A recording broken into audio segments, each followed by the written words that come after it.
Hello friends, welcome to Roja classic. இன்றைக்கி நம்ம வீடியோவில் முட்டைக்கோஸில் ஒரு ரெசிபி செய்யலாம். இது பார்த்திங்கன்னா சாதத்துக்கும் தொட்டு சாப்பிட்டுக்கலாம், எல்லா வகையான டிஃபன் ஐட்டத்துக்கும் தொட்டு சாப்பிட்டுக்கலாம். இது என்னோடய செய்முறையில் நான் செஞ்சுருக்கிறேன். வாங்க இது எப்படின்றத வீடியோவில் போய் பார்க்கலாம். இந்த ரெசிபி செய்யறதுக்கு ஒரு 1/2 கிலோ அளவுக்கு முட்டைக்கோஸ் எடுத்துருக்கிறேன். முதல்ல நம்ம அடுப்பத்தை வச்சு ஒரு பேன் வச்சிடலாம். இதில் ஒரு 4-5 ஸ்பூன் அளவுக்கு எண்ணெய் சேர்த்துடலாம்.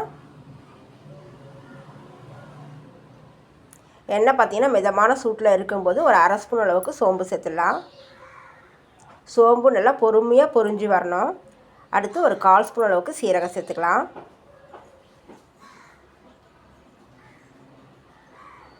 காரத்துக்கு 4 வரமிளகாய் சேர்த்துடலாம்.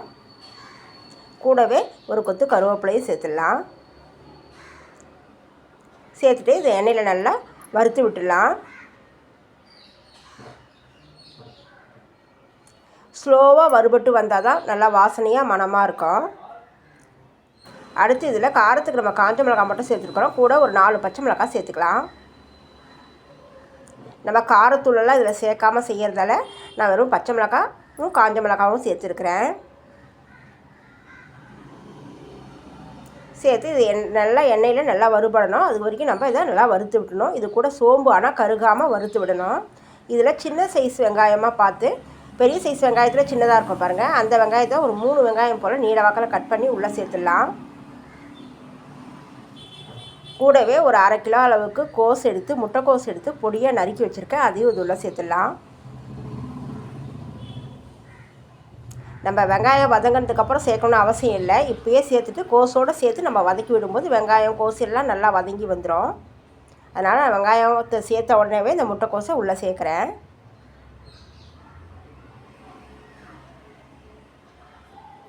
லேசாக ஒரு மசாலா வாசனை வரணுன்றதுக்காக ஒரு 3 கிராம்பு மட்டும் உள்ளே சேர்த்துடலாம்.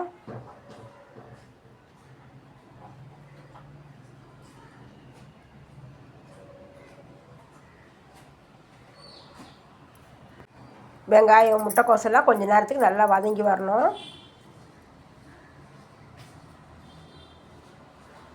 அது வரைக்கும் ஒரு 4-5 நிமிஷத்துக்கு நல்லா வதக்கி விட்டுக்கலாம். நம்ம சேர்த்த முட்டைக்கோஸ் பார்த்திங்கன்னா நல்லா ஒரு 1/4 பங்களவுக்கு வதங்கி நல்லா ஒரு 3/4 பங்களவுக்கு நல்லா சுருங்கி வந்திருக்குது பாருங்கள். இந்த பக்குவத்துக்கு வதங்கி வந்ததுக்கப்புறம் இதில் மீடியம் சைஸ் தக்காளி பழம் எடுத்து ஒரு 3 தக்காளி பழம் நீல வாக்கில் கட் பண்ணி வச்சுருக்கேன், அதையும் இது உள்ளே சேர்த்துடலாம்.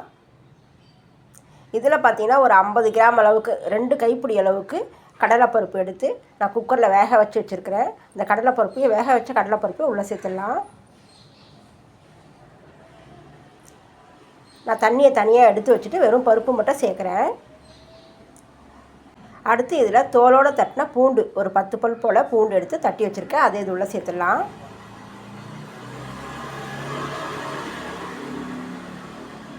ஒரு 1/4 ஸ்பூன் அளவுக்கு பெருங்காயத்தூள் சேர்த்துடலாம். இதில் சேர்த்துட்டு இது எல்லாமே ஒரு தடவை நம்ம நல்லா கலந்து விடணும்.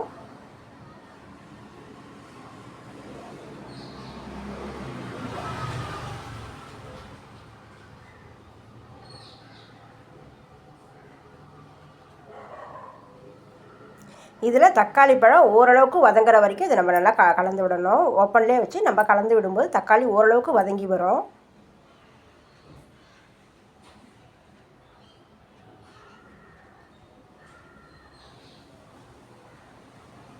முட்டைக்கோஸ் பார்த்திங்கன்னா நீர் கொண்ட காய், நல்லா வெந்து வரும்போது சுருங்கிடும். அதனால் உப்பு கம்மியாக தான் சேர்க்கணும். பத்தலைன்னா கூட நம்ம கடைசியில் சேர்க்கலாம். நான் கொஞ்சம் கம்மியாகவே உப்பு சேர்த்துருக்குறேன். உப்பு சேர்த்து எல்லாத்தையும் ஒரு தடவை கலந்து விட்டுடலாம். அடுத்து பார்த்திங்கன்னா நம்ம நார்மலாக வீட்டில் அரைச்சி வச்சுருக்கிற குழம்பு மிளகாத்தூள் ஒரு 1/2 ஸ்பூன் அளவுக்கு மட்டும் சேர்த்துடலாம். நம்ம காரத்திற்கு மிளகாய் சேர்த்துருக்குறோம், பச்சை மிளகாய் சேர்த்துருக்கோம், கொஞ்சம் குழம்பு மிளகாத்தூளும் சேர்த்துடலாம். சேர்த்துட்டு ஒரு தடவை எல்லாத்தையும் கலந்து விட்டுடணும்.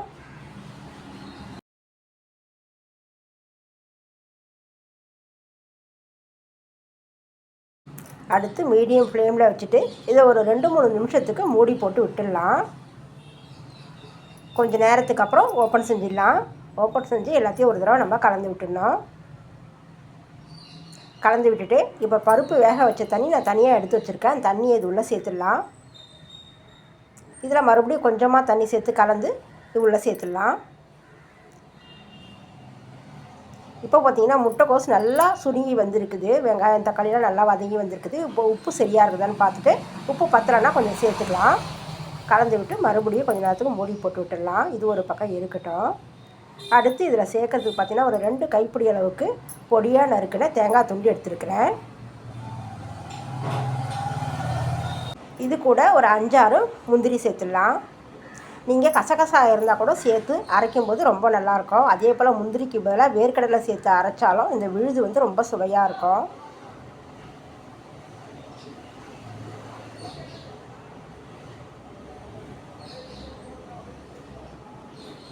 அடுத்து வாசனைக்காக 1 ஸ்பூன் அளவுக்கு சோம்பு சேர்த்துடலாம். நம்ம தாளிக்கும் போது ஒரு 1/2 ஸ்பூன் சேர்த்துருக்குறோம். இப்போ இதில் 1 ஸ்பூன் சேர்த்து அரைச்சிக்கலாம். கூடவே ஒரு 5-6 கருவேப்பிலையை சேர்த்துட்டு ஒரு 2-3 ஸ்பூன் அளவுக்கு தண்ணி சேர்த்து இதை விழுதாக அரைச்சி எடுத்துகிட்டு வந்துடலாம்.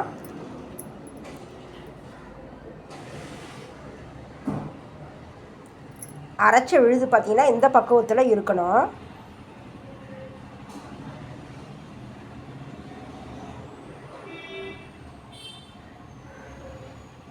இப்போ இது ஒரு பக்கம் இருக்கட்டும். இப்போ முட்டைக்கோசு மூடி போட்டு விட்டு ஒரு 4-5 நிமிஷம் ஆகுது. இப்போ நான் அதை ஓப்பன் செய்கிறேன். நல்லா மணமாக வாசனையாக நல்லா வெந்து வந்திருக்குது. நடுவுலையும் நான் ஒரு தடவை ஓப்பன் செஞ்சு கலந்து விட்டேன்.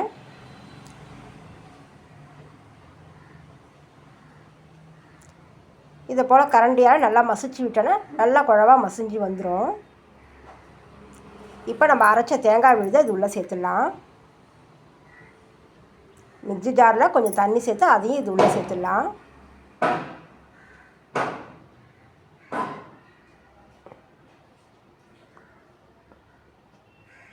எல்லாத்தையும் நம்ம மறுபடியும் ஒரு தடவை கலந்து விட்டுடலாம். கலந்து விட்டுட்டு இந்த தேங்காய் விழுது சேர்த்து ஒரு கொதி வந்தால் போதும். ரொம்ப கொதிக்க விடக்கூடாது. அவ்வளோதாங்க. இதில் கடைசியாக கருவேப்பிலை மல்லித்தழையை சேர்த்துட்டிங்கன்னா முட்டைக்கோசில் செஞ்ச குருமா ரெடி ஆகிடும். நம்ம இதில் ரொம்ப மிளகாத்தூள் மல்லித்தூள் எதுவுமே சேர்க்கலை. நார்மலாக நம்ம குழம்பு மிளகாத்தூள் மட்டுமே இதில் சேர்த்து செஞ்சுருக்கிறோம். சாப்பிட்றதுக்கு ரொம்ப டேஸ்ட்டாக இருக்கும். சாதத்துக்கு மட்டும் இல்லாமல் டிஃபன் ஐட்டத்துக்கும் இது சேர்த்து தொட்டு சாப்பிட்டுக்கலாம். ரசம் சாதத்துக்கு சைட் டிஷ்ஷாக தொட்டு சாப்பிட்டாலும் நல்லாயிருக்கும். வத்த குழம்புக்கு சைட் டிஷ்ஷாக தொட்டு சாப்பிட்டாலும் நல்லாயிருக்கும். அவ்வளோதான். என்னோடய செய்முறையில் நான் செஞ்சுக்கிறேன். இந்த முட்டைக்கோஸ் குருமா ரெசிபி எப்படி இருந்துன்னு சொல்லிட்டு நீங்கள் கமெண்ட்ஸில் சொல்லுங்கள்.